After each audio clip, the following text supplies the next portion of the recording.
Have you tried making a kokedama using a live moss but they all dried out and turned brown?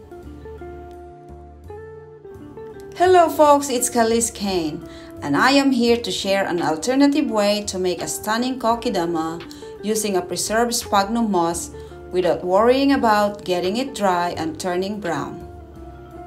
I hope you enjoy this video. It's another relaxing way of spending your leisure time and learning a new hobby. Click that subscribe button and the notification bell if you haven't subscribed yet. Thank you everyone for always supporting and following my videos.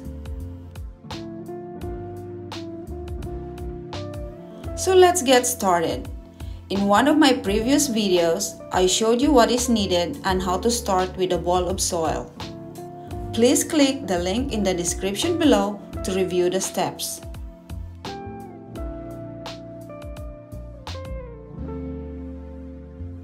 The first alternative is to wrap or cover the ball of soil with long fiber preserved sphagnum moss.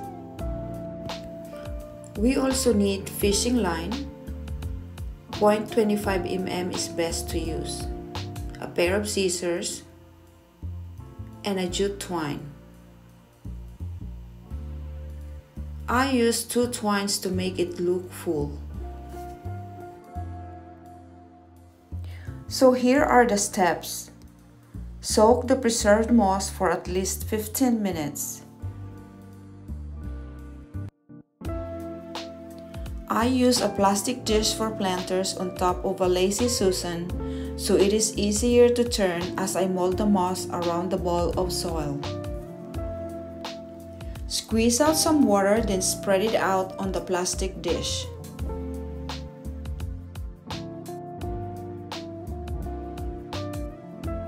Continue wrapping it around until you achieve desired size, normally about at least 1 inch thick.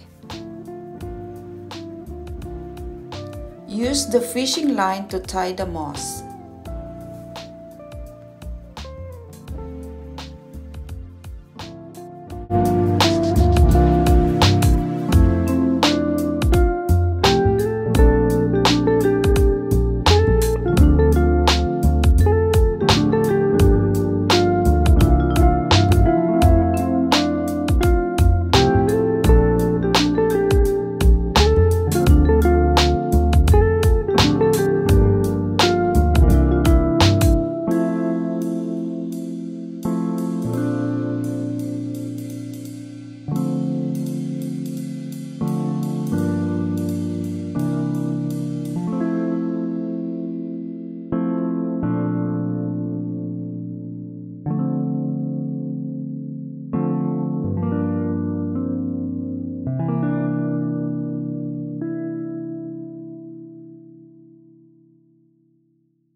now have a moss ball plant. You can leave it this way, hang or display in a dish, but it will look neat if you finish it with a jute twine. So I will teach you a lattice wrapping style. This is pretty cool and neat. It is very simple and easy. As I mentioned earlier, I used 2 twines at the same time. Pull the end of the twine from the middle of the roll so that it will not roll all over the place.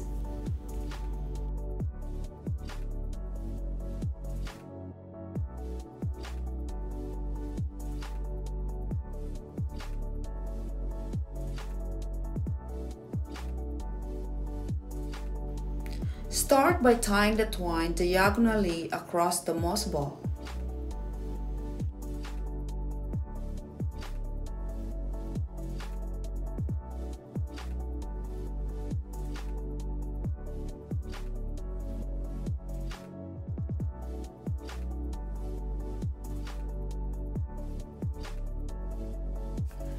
Tie it around at least an inch away from the base of the plant.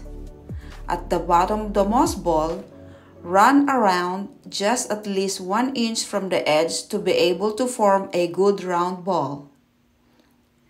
This will allow the moss ball plant to stay upright and have a space to insert the wick to allow self-watering.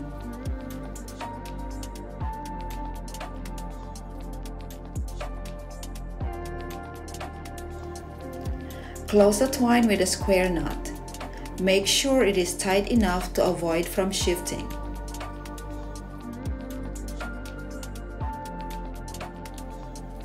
This will now be your guide as you go around and eventually form a lattice.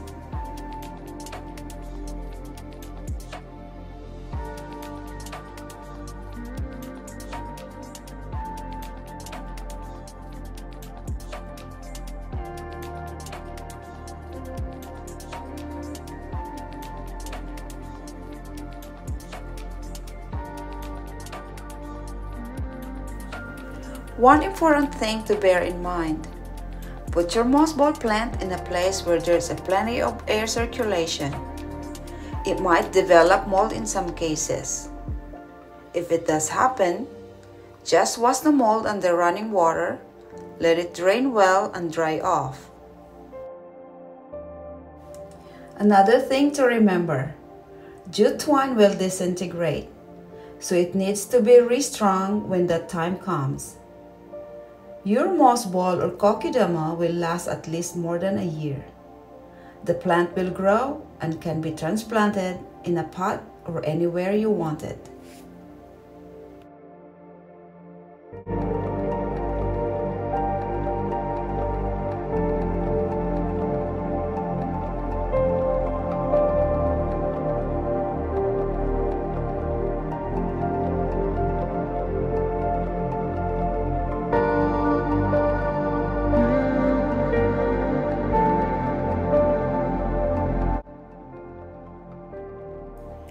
Once you completed the lattice, tie the end with a square knot, cut, and gently push it under the twine.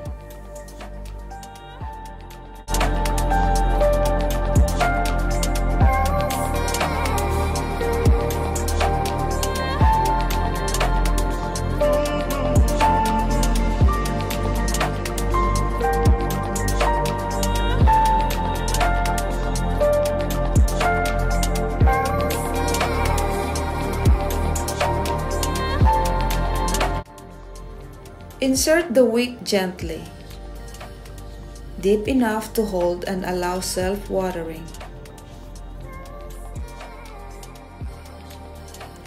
Preserved sphagnum moss sheet, on the other hand, is the closest to having real sphagnum moss because it mimics the live moss. These sheet moss are sold and are available in the market. It also needs soaking to kind of soften it and easier to wrap the ball of soil. The same procedure like the regular live moss. I saw other people who make Kokedama wrap the ball of soil with a cheesecloth to keep all the soil intact. So you can do it too.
There you go, folks.